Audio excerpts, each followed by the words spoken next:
Novel audiobook karya Margate dengan judul Carmilla. Selamat mendengarkan. Bab 1.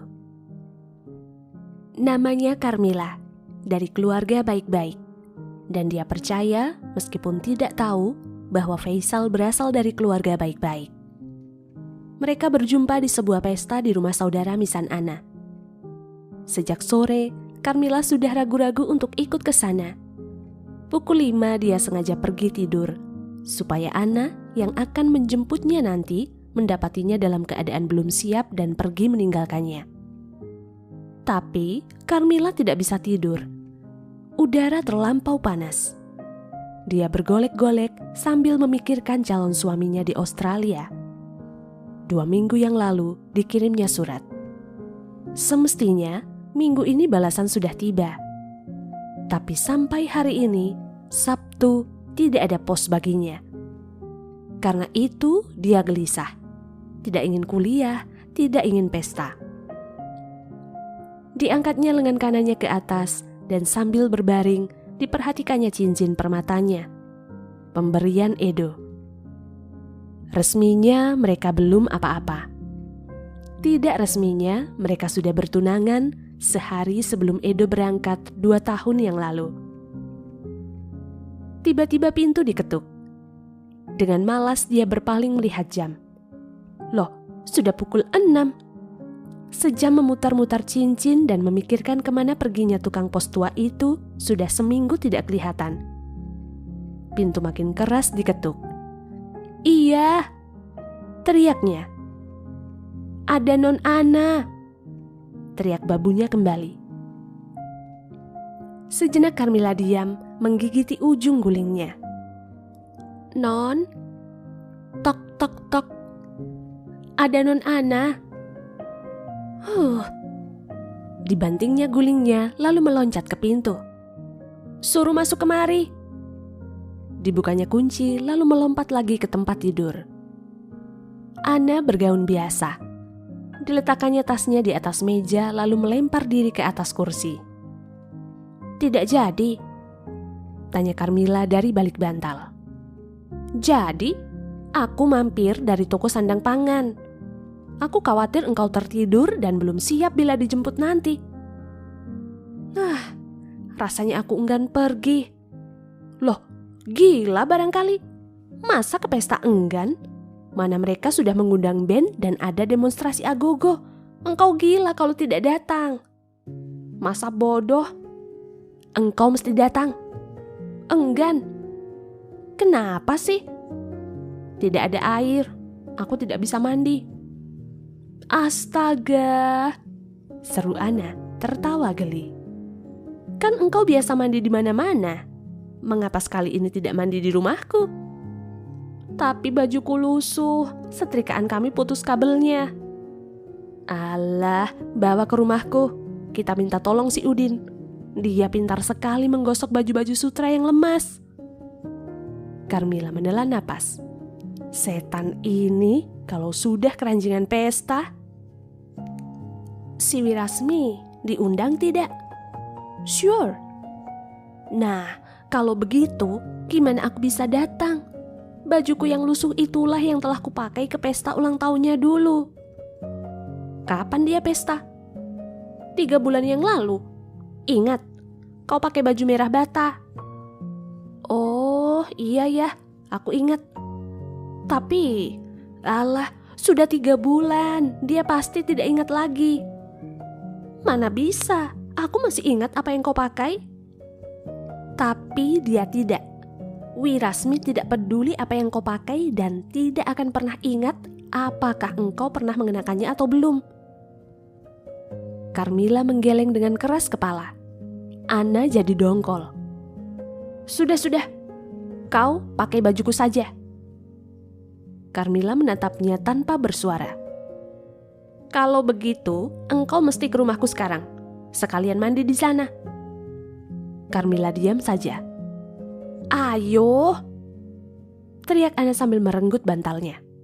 Cepat, ditariknya kaki temannya. Carmilla menghela nafas. Aku sedang pusing, tidak ingin kemana-mana. Kenapa? Oh, tidak apa-apa sebenarnya. Cuma tadi malam aku mimpi Edo memakai baju dan celana putih. Sebenarnya tidak apa-apa. Tapi aku khawatir. Suratku belum juga dibalasnya. Berapa kali? Carmilla menjadi merah mukanya. Baru 1 kali dan sudah ribut-ribut begini. Sudahlah, kita lupakan dia. Jadi aku ke rumahmu. Anna membuka lemari pakaiannya dan membiarkannya terbuka lebar-lebar. Nah, kau pilih saja yang mana, lalu segera mandi. Carmilla duduk di atas tempat tidur di hadapan lemari dan memandangi isinya. Yang kuning? Tidak bisa, Anna sudah memakainya 2 minggu yang lalu. Merah bata itu cantik. Dia berdiri lalu memeriksanya. Sayang lehernya terlalu ke bawah. Carmilla berdiri sambil bercekak pinggang. Dia menggeleng-geleng. Sebenarnya dia tidak ada kemauan untuk pesta. Dijatuhkannya dirinya di atas kasur. Dari kamar sebelah terdengar suara gayung mandi bekerja. Sedapnya air. Lalu memakai daster dan duduk-duduk mengulangi dan mengulangi dalam otak apa-apa yang pernah ditulisnya dalam surat yang penghabisan. Kenapa insinyur botak itu belum juga membalas suratku? Apa botaknya makin bertambah, menyebabkan dia sibuk melulu mencari dokter yang ahli dalam ilmu botak? Baju hijau ini lumayan. Tapi kenapa diberi dasi macam tuan-tuan? Yang kuning muda ini.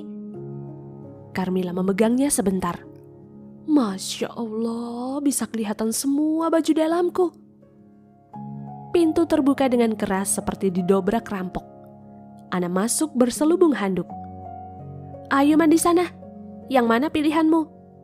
Tanya Anna sambil mengambil baju dalamnya dari laci. Entahlah, tak ada yang kusukai. Saut Carmilla bercekak pinggang. Apa kau bilang?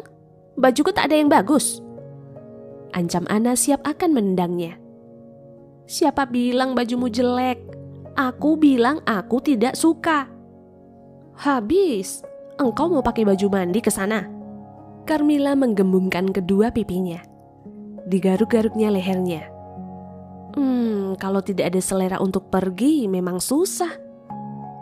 Ayo, lekas mandi dulu sana. Teriak Anna dari balik pintu lemari. Kenapa sih sembunyi-sembunyi di situ? Engkau buta. Lihat loteng seberang itu. Penghuninya dapat meneropong kamarku seenak ususnya. Jadi engkau berlagak suci dengan sembunyi-sembunyi begitu? Lalu kau kira aku ini apa? Perempuan jalang? Ayo lekas mandi. Aku pakai baju apa? Mandi dulu, pokoknya beres. Belum lagi Carmilla mengunci pintu, Anna sudah mengetuknya. Cepat-cepat ya Neng, asal wangi sabun deh. Maklum si Markus, kalau menjemput nona-nona belum siap, ngomel dia panjang pendek. Salahmu, minta dijemput dia. Mana tampangnya kayak apa? Ayo bilang. Seru Anna dari luar. Seperti pacarmu bintang televisi saja. Carmilla tertawa geli lalu lekas-lekas menyiduk air. Ini kau pakai, kata Anna melemparkan brokat coklat. Kurang sedap, lainnya. Ini. Anna melempar gaun hitamnya. Yang ini. Tidak juga. Setan. Nah, pilihlah sendiri. Tapi jangan lama-lama, 2 menit. Belum dandanmu, sejam. Mana bisa, sanggulmu sendiri 1/2 jam. Aku kan cuma nyasak sedikit. Coba, yang ungu itu. Nah, iya itu. Daripada tidak berpakaian, biarlah yang ungu saja. Monyet, aku baru mau memakainya. Tapi biarlah, daripada engkau tidak ikut karena tidak berbaju. Oh, jadi aku ini cuma dayang-dayangmu ya? Engkau enggan pergi sendiri? Bukan. Dan gumamnya terus. Wah, Bahaya, Mek. Tidak dapat surat jadi marah-marah terus. Pukul 10, pesta itu baru saja mulai sedikit-sedikit. Minuman keras dikeluarkan. Carmilla menjadi gugup ketika laki-laki di sebelahnya mendesaknya untuk ketiga kali, supaya minum anggur di gelasnya. "Aku tidak suka whisky," katanya makin gugup. "Ah, itu bukan whisky, anggur biasa." Carmilla menunduk. Dia heran mengapa laki-laki itu berdusta. Dia tahu betul itu whisky. "Ayo, minumlah," kata laki-laki itu menyentuh lengannya sedikit. Carmilla yang dibesarkan di asrama susteran menjadi kaget sekali dan lekas-lekas memindahkan lengannya 2 inci lebih jauh dari teman di sebelahnya. Sekarang laki-laki itu mengangkat gelas Carmilla dan memberikannya pada gadis itu. Carmilla tidak tahu harus berbuat apa. Dalam sedetik itu dia cuma sanggup mengumpulkan 3 patah kata. "Aku tidak bisa." Laki-laki itu tertawa berderai-derai diikuti oleh tamu-tamu di sekitarnya. "Sekarang dibiasakan, Nona manis. Ah, coba. Kapan kita bisa pesta-pesta dengan anggur, whisky, dan champagne? Kan sekarang ini, waktu orang tua kita yang kolot-kolot tidak ada di rumah." Dia tertawa lagi. Seseorang bertanya kemana tuan dan nyonya rumah. Laki-laki itu menjawab, mereka tidak ada di rumah. Itu yang penting. Persetan mereka mau kemana? "Yang penting malam ini mereka absen dan kita akan bebas pesta-pesta semalam suntuk. Sampai pagi," teriak seseorang dengan nyaring. Mungkin orang itu sudah mabuk. Tapi Carmilla tidak berani mengangkat kepalanya, apalagi memandang ke kiri dan ke kanan. Salah. Pergi ke pesta ini suatu kesalahan besar. Sekarang entah di mana si anak keparat itu. Ditinggalkannya aku sendiri. Tentu dia tengah asik dengan si... Tapi tidak, itu dia suara Markus menanyakan Anna. "Aku tidak tahu," saut Carmilla, memandang Markus dengan penuh kasihan. "Aku sangka dia bersamamu." "Gadis sekarang," gumam Markus hendak pergi mencari ke tempat lain. "Hei, tunggu dulu," teriak laki-laki tadi sambil menyambar lengan Markus. "Cobalah bujuk nona kita supaya meminum anggurnya. Engkau mengenalnya bukan? Katakan, ini anggur biasa, tidak ada rahasianya." Laki-laki itu tertawa berderai. Carmilla sudah yakin dia mabuk. Bau alkohol bersemburan dari mulutnya. Setahunya cuma di luar negeri ada pemabuk-pemabuk. Tapi ternyata di sini, di Jakarta, di sebelahnya duduk seorang pemabuk. "Jangan bawa-bawa aku, Bung. Aku sedang sibuk mencari biniku," kata Markus dengan kasar. Carmilla mengeluh dalam hati. Dia sama sekali tidak berani berkutik. Bangun dan pergi ke dalam itu tidak sopan. Marah percuma. Diam terus makin gugup. "Baiklah, bila engkau tidak mau juga minum." Laki-laki itu meletakkan gelas kecil yang sejak tadi dipegangnya. "Bukan tidak mau, belum mau." Dan laki-laki di sebelah laki-laki tadi tertawa mabuk. "Jangan omong yang bukan-bukan," tegur laki-laki di sebelah Carmilla dengan rupa tidak senang. "Engkau mabuk," tuduhnya lagi. "Aku tidak mabuk, baru 10 sloki."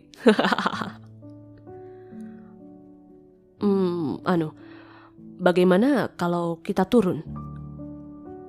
tanya laki-laki itu berbisik. Carmilla jadi serba salah. Duduk terus tidak enak. Baiklah. Berdansa dengan pemabuk tidak begitu menyenangkan. Dia berputar-putar 10 kali dan akhirnya toh tetap di tempat itu juga. Tapi Carmila terpaksa mengakui laki-laki itu lumayan pandai mengayun kakinya. "Namamu?" desis laki-laki itu ke bawah ke mukanya. Carmila berlagak tuli. Ketika band membawakan irama yang hot, Carmila mendesak supaya mereka duduk kembali. Disuruh mencak-mencak. Terima kasih," katanya dalam hati. Belum duduk 5 menit, Carmila sudah bangkit lagi dan menggumamkan mau ke belakang kepada teman dansanya. Dicarinya Ana dengan matanya. Tapi setan itu tidak kelihatan. Sekali tertumbuk matanya dengan sepasang mata yang tampak merah menyala dan menyeringai mulut di bawahnya, melihat dia. Carmila menjadi malu. Sangka orang aku ini genit. Setan berbaju biru itu, kemana dia sembunyi? "Cari saya?" tanya seorang laki-laki. Carmila menyumpah dalam hati. Pesta yang kurang beres. Mesti pulang, mesti. Aduh, di mana Ana? Tiba-tiba dilihatnya Elda. "Hei, kau lihat saudaramu?" Nona rumah tengah dikerumuni puluhan kumbang, dan suaranya habis ditelan gelak seloroh mereka. Carmila putus asa. Pulang sendiri? Dilihatnya arloji. 12:30. Di mana ada becak malam-malam begini? Bagaimana kalau ketemu orang di jalanan? Akhirnya Carmila pergi ke dapur dan duduk di situ. Dia hampir tertidur ketika didengarnya suara tertawa di sebelah luar. Digosok-gosoknya matanya. "Seperti suara Ana," katanya mengerutkan kening. Tapi tidak jelas sebab suara itu tertahan-tahan. Carmila bangkit dan membuka pintu dapur. Suara engsel karatan itu membuat kedua orang itu menoleh. "Hei, Mila, mengapa di sini?" teriak Ana menghampirinya. "Aku ngantuk, pulang yuk." "Ah, Tuan Putri, ini kan pesta semalam suntuk. Masa mau pulang?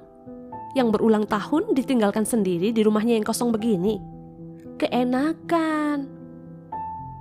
"Aku ngantuk," ulang Carmila kehabisan tenaga. "Biarlah dia tidur di kamar adikku," kata laki-laki yang menyertai Ana. "Di kamar Elda? Marilah." Carmila membiarkan dirinya diseret. Dia capek betul, rasanya tidak sanggup lagi berjalan sendiri. Ketika mereka mau naik tangga, tiba-tiba terdengar orang berteriak. Carmila tidak dapat menangkap maksudnya dengan jelas.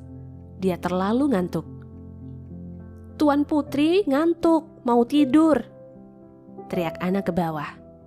Orang itu berteriak kembali sambil tertawa. "Boleh juga," Carmila mendengar Ana menjawab sambil tertawa. "Nah, tidurlah Tuan Putri. Heran hamba, mengapa malam ini Tuan Putri ngantuk amat? Biasanya melonco orang tahan sampai pagi." Carmila memandang temannya dengan tersenyum. "Aku lupaan. Tadi sore sebelum tidur, aku telah minum luminal. Maksudku memang mau tidur sore-sore dan tidak mau ke pesta." "Gila kau ah, gila. Sudah jauh-jauh aku bilang kita akan ke pesta.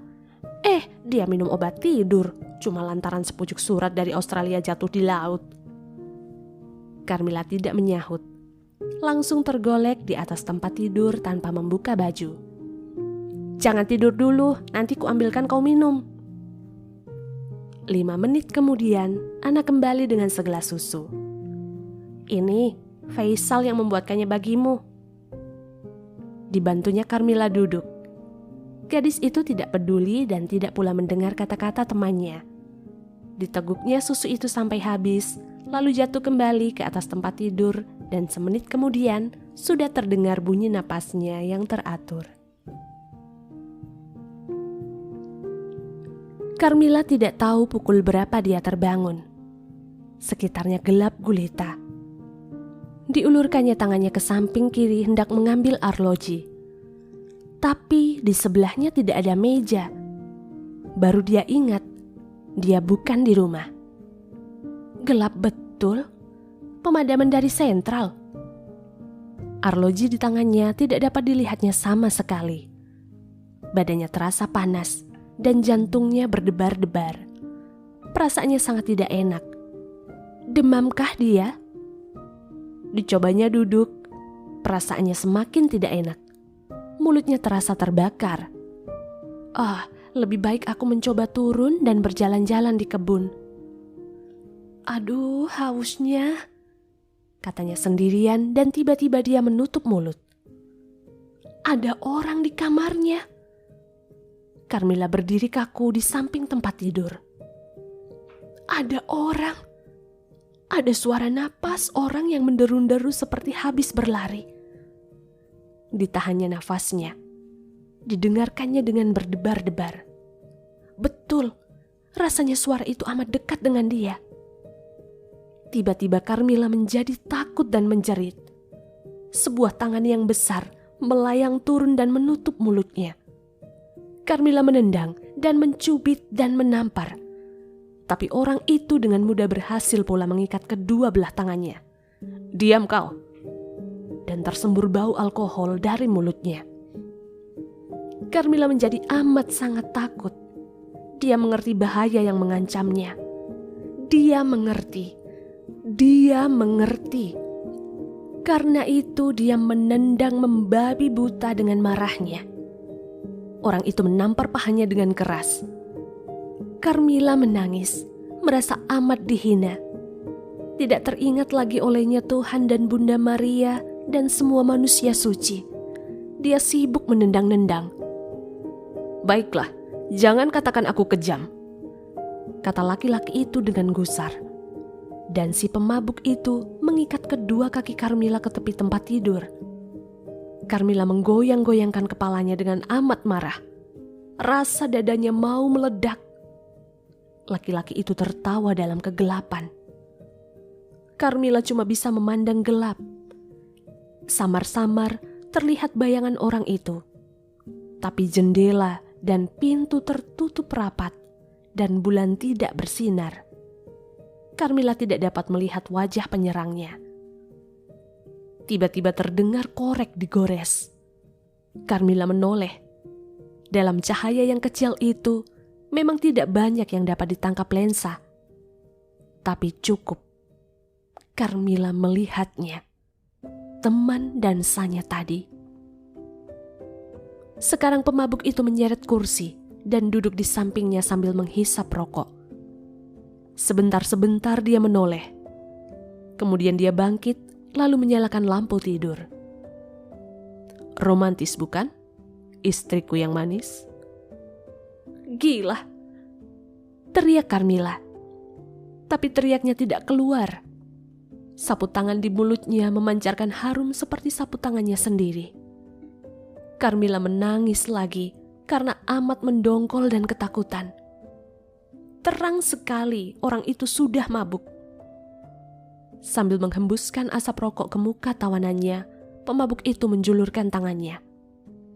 Tiba-tiba, Carmilla teringat akan Bunda Suci dan secepat kilat menggulingkan tubuhnya ke samping. Sekarang dia berada tepat di pinggir pembaringan. Kalau si pemabuk itu maju lagi, lebih baik dia jatuh ke bawah dan mati. Menggulinglah terus sampai ke bawah. Ejek si pemabuk.